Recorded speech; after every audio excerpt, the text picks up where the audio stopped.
Durante muchos años, Cataluña ha buscado encajar en España.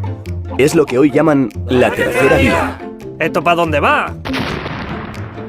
Desde Cataluña se ha intentado el acuerdo en varias ocasiones y algunas veces nos han ignorado.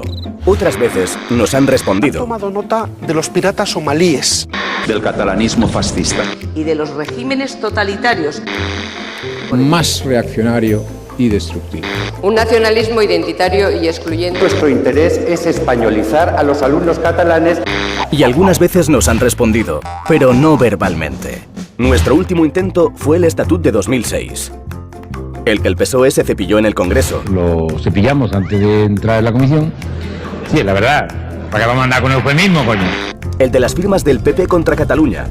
Y el que acabó despedazado por el Tribunal Constitucional. Más de 300 años ante gobiernos de todo tipo y ningún esfuerzo nos saca de esta rueda. Ha llegado el momento de ser libres y avanzar. El 27S vota Junts pel Sí. Vota per mi.